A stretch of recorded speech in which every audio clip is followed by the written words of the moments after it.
Oke, di materi kita kali ini kita akan membahas masalah float ya teman-teman. Apa itu float? Float itu merupakan properti pada CSS untuk mengatur posisi sebuah elemen.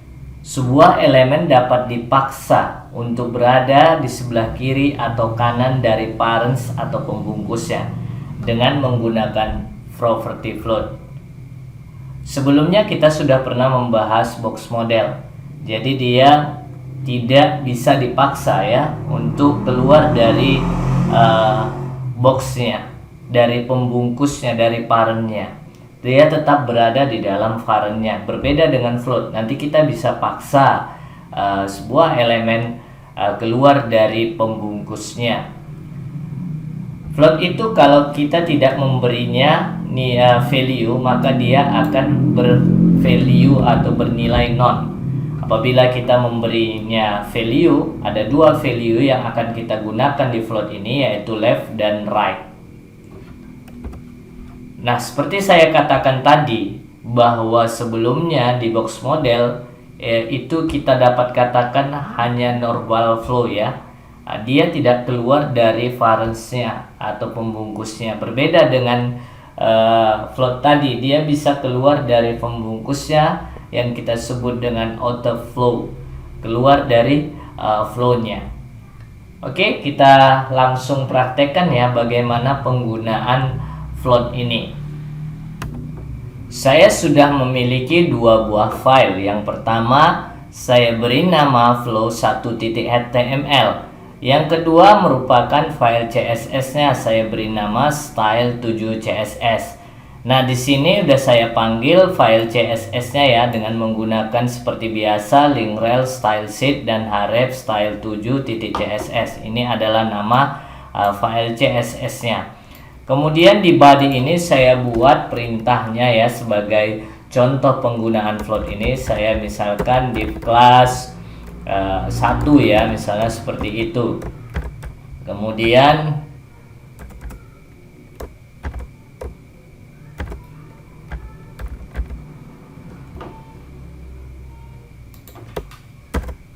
kemudian ini kita copy ya, kita letakkan di bawahnya div 1 class 2 misalnya seperti itu ya. Kita copy lagi, pastikan saja div class 3 ya. Seperti ini. Selanjutnya kita buat di sebelah kanan ini style CSS-nya. Teman-teman bisa buat perintahnya itu yaitu div-nya ya, div. Kita pakai div-nya. Misalnya width-nya kita buat 100 ya, 100 pixel atau 150 pixel, 150 aja. Selanjutnya height-nya kita buat 150 pixel ya. Selanjutnya kelasnya kita buat sebuah kotak yaitu kelas 1 namanya. Kita buat titik ya untuk manggil kelas ya, 1 seperti ini. Kemudian kita buat backgroundnya, background colornya itu saya kasih misalnya tomato ya. Kemudian yang kelas yang kedua saya buat 2 seperti ini. Saya kasih background colornya misalnya saya buat light green ya. Oke. Selanjutnya yang ketiga, kelas yang ketiga. Oke, kita buat background colornya saya kasih misalnya light blue ya. Nah, ini dia, mana light blue yang atas ini. Oke.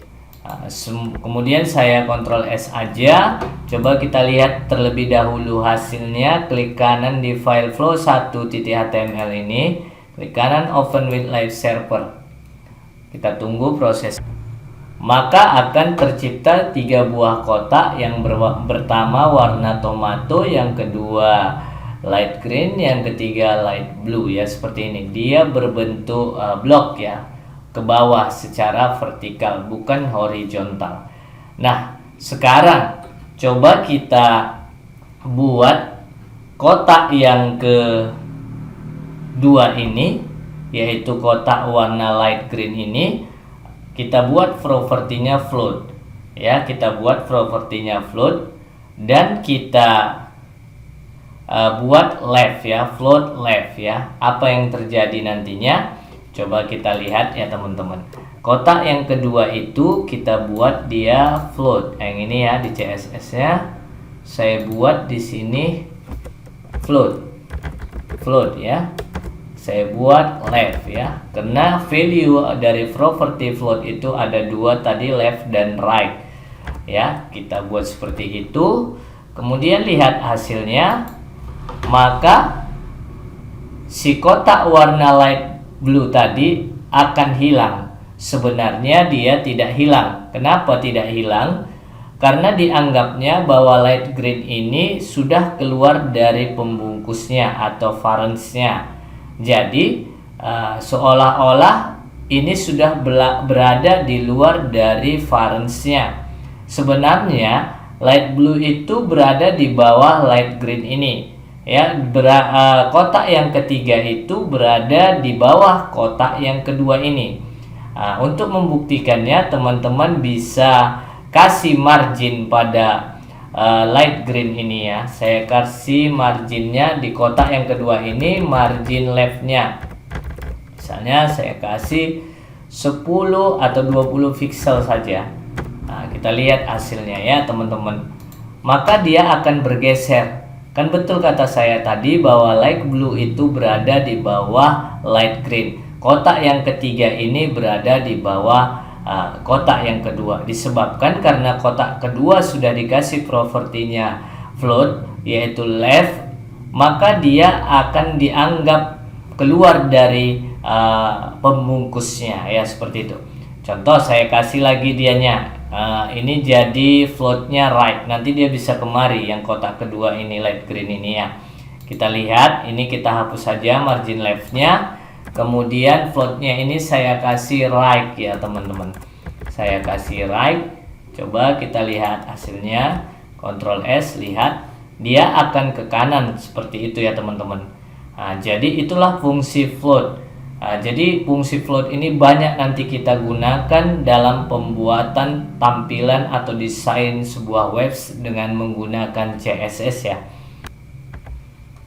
Oke, nanti kita akan bahas di video selanjutnya ya, bukan di video ini, tapi saya tampilkan apa yang akan kita bahas di video selanjutnya. Yang akan kita bahas nanti di video selanjutnya itu apa yang dapat dilakukan property float ini. Yang pertama nanti ada namanya text wrapping. Apa itu text wrapping? Yaitu membuat teks mengelilingi gambar atau elemen baru ya, seperti itu. Nanti ada text wrapping, kemudian ada image gallery, yaitu membuat serangkaian gambar menjadi galeri. Selanjutnya yang sangat terpenting yaitu multi column layout. Sebelumnya di video-video sebelumnya kita sudah membahas membuat website sederhana dengan box model itu hanya satu kolom saja. Nanti kita bisa buat multi column layout dengan float ini ya teman-teman. Ini di video selanjutnya.